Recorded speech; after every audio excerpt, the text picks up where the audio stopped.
Friday, December 13th, and it's another live Jenn Cast. So excited because I've got at the Stacey Harris on today. She's my co-host for YFE Chat Live, and we're going to be talking about Focus Friday. That's the theme for the day. So we're talking about Gary Vaynerchuk, we're talking about Beyonce, and we're talking about YouTube. 3 awesome topics that all of us love. Stacey, thank you so much for being on with us. I'm so excited because it's morning time and I'm talking to you, and you probably don't have a glass of wine, huh? I don't. I'm wineless this morning, although I did think about it just for you. No, I'm wineless this morning, but thanks for having me. I'm excited to be on Jenn Cast. Yay! It's a fun, different format for us where we can actually talk the entire time rather than you tweeting and being the little party. What would you call yourself? Like a party person? Hostess of the party. So Stacey, let's get started and start talking. I kind of threw this on you last minute, but Beyonce she came out with her new album last night, and she decided to drop the entire thing. It was a surprise.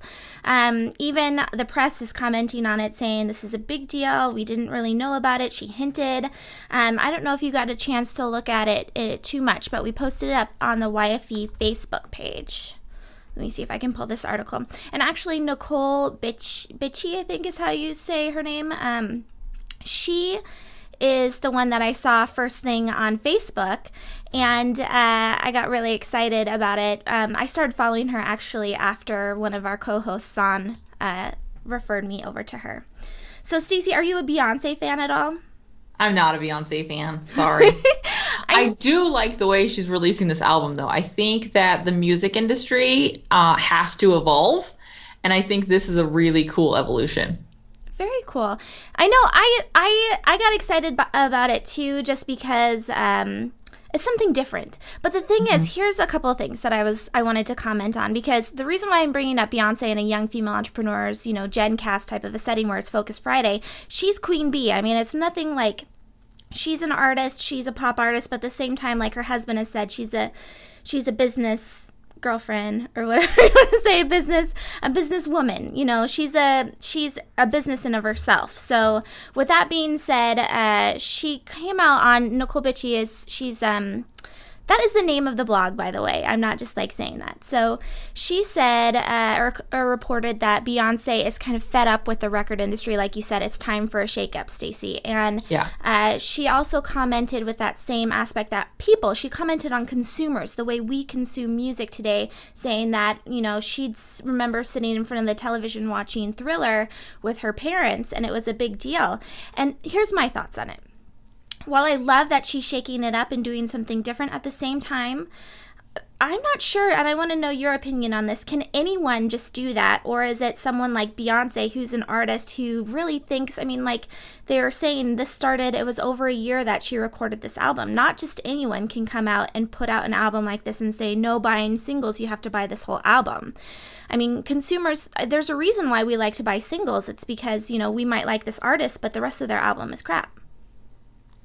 And also, I think that there is something to be said for the fact that she is a brand. She is a businesswoman. Exactly. I could not put out an album tomorrow and be like, surprise, I made an album. You guys go buy the whole thing. Here you go. Because I don't have that sort of brand recognition. She's got, 5 successful albums before this that sold a gazillion records.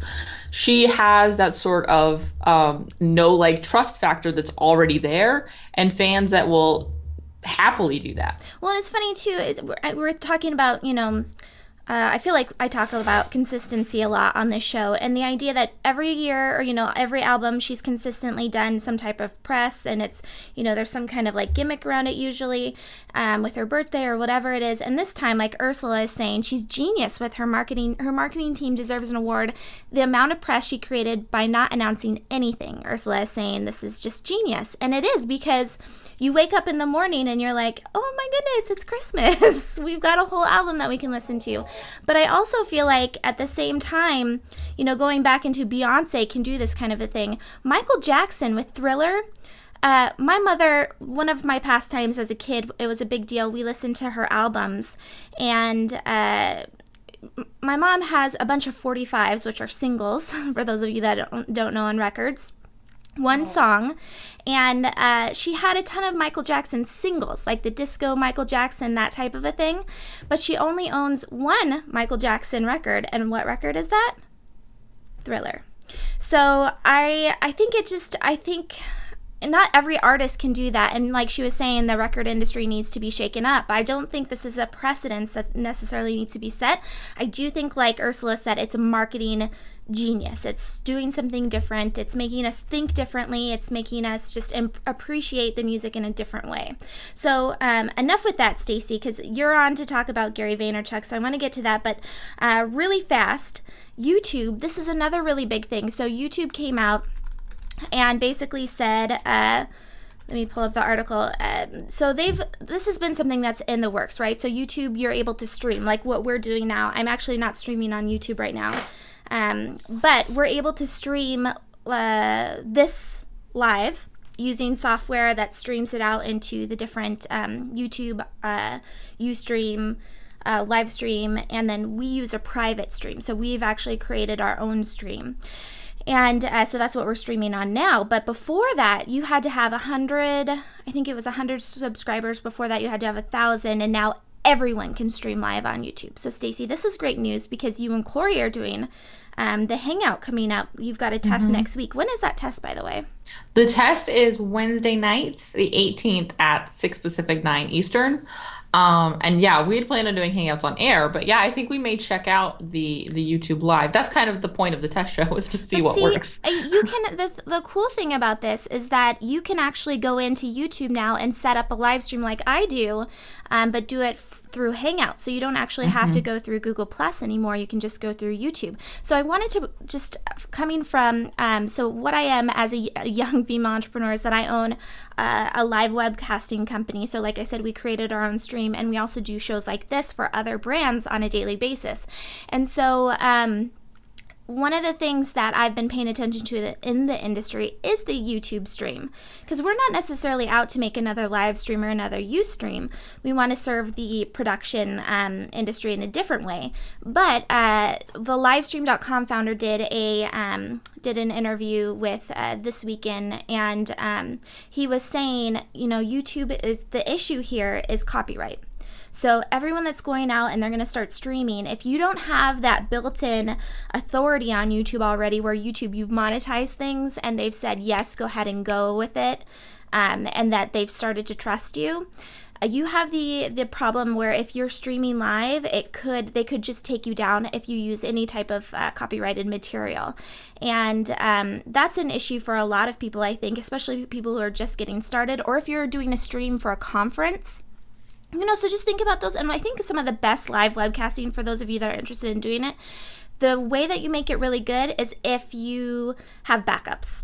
So don't just stick to YouTube stream. Have, like Stacey, like you were saying, Google Hangouts on air is the same thing. But live stream and Ustream. I've seen Gabby Bernstein say, basically, is that how you say her name? Stacey Bernstein or Bernstein? I have no idea. Sorry. So Gabby, she's like played music and had dance parties and things like that on Ustream. Can't do that on YouTube. They're very strict about copyrights. So anyway, so just check out the YouTube stream. I think it's cool. I just think next year everyone's going to be live streaming. There's going to be so much content out there. How are we going to break past it, break past the noise, and really get our voices out there? And Stacey, jab, jab, jab, right, hit, hook. I always get the name wrong. You got the amount of jabs right that time, though. I know, right? Yay, at least that's right. So he talks a lot about breaking through the noise and making sure that you're giving, but not forgetting to ask for that sale. So tell us a little bit about the book, why it is that you read it, first of all, what made you pick it up, and why you're a fan of Gary Vaynerchuk. Well, I am a big fan of Gary because he talks about social media in the same way I think about it, which is like selfishly why I'm a fan. I think it's really important that we focus on not just selling, but also like connecting with people. That's why I'm such a huge fan of like YFE Chat and Jenn Cast, because it really focuses on the networking part and shows that you can do that online. And I do think a lot of us are giving out a lot of content and then maybe not asking for the sale. And then there's a lot of people on the other end of it who are only asking for the sale and giving no real content. So like he sort of represents that middle. So one of the things that I think is interesting as far as content goes and creating content, whether it's interviews like this or if it's blog posts or whatever type of a tweet, whatever you choose to do, I almost feel like it's a business model in of itself. So you have a business that maybe sells something and then you use that content to market it, and then you can monetize that audience in different ways. I don't know where I was going with that. So I treat my podcast that way. My podcast has its own editorial calendar. And when I lay out my plans for 2014, I lay out my business plans, and then I also lay out my plans for the show, because it really is its own entity that I use to promote my business. So Gary Vaynerchuk came to Arizona, where you're located. You've got thisstaceyharris.com, and you offer marketing services. You live in, is it the Phoenix area that you live in? Yeah, I live in the Phoenix area. Yeah, and so he came out to you, lucky girl, and you went to the event, and you sat in the front row. So I did, and I got a book. What was I got that? 2 books, actually. I know. What was that event about, as far as, I just feel like he's everywhere right now. So what was it that made you want to go see him in person? Well, I kind of wanted to see, and I think we run into this a lot with sort of online personalities, is you want to see if they're like that in real life. Like if you go to one of their events, are they going to have that same energy? Are they going to say that same stuff? Or is that sort of their spiel? He totally was exactly the same. It was really, really great. He was doing a crazy schedule, though. He went to like one city a day for like, I don't know, like a while. And yeah, he was doing crazy signings and stuff. And now I think he's in Paris. He might be back now. But yeah, I really wanted to just sort of see in person, like, is he the same way? And he was, and he talks a lot about the book and his thesis. And my favorite thing, and this is something he wrote about recently on a LinkedIn post, was he did a huge Q&A. Like he spoke for 15, maybe 20 minutes, and then he did like half hour of Q&A, 40 minutes of Q&A, where people just got to ask questions. Well, and it's interesting going to an in-person event versus watching him on one of the live streams or participating in one of his, the Q&As online that he's done. I still think, as much as I love live streams and I love how we've built YFE through Twitter chats, I still think that there's a huge amount of, and I think all of you guys know that there's a benefit to showing up in person, because not only are you around, and this is true on Twitter chats or live streams too, not only are you hearing from Gary and hearing his, seeing him live and participating in his conversation in the discussion in a different way, but you're also surrounded by people that are also fans of him. So that's something that you guys have in common. You have some way that you're interested in marketing and serving other people, and then you are a fan of Gary Vaynerchuk. So in that sense, one of the things that I think is really interesting about him is his strong real estate following. I don't know if he has a massive real estate following, and it was so funny because there was actually a couple of real estate agents at the book signing, and they were talking about like, how should I promote myself? How do I jab as a real estate agent? And he gave the best answer ever. What was it? It was that basically every real estate agent should be an expert in their area. Like, you should have your blog be about, or your show or whatever, be about the schools, the restaurants, the coffee shops, the shopping. You should be like reviewing that stuff, talking about new openings. Like, you should promote your area. And I'm like, why do real estate agents not do that? That's funny you say that, because with our hosting business, so we were in shared web hosting for a very long time, and we had a crazy amount of real estate agents that were hosting their websites with us, and they all had, they were fans of Gary Vaynerchuk, they were fans of Crush It, and so what they did was they all created websites that were like reporting on the cities that they were specialized in, exactly what he said.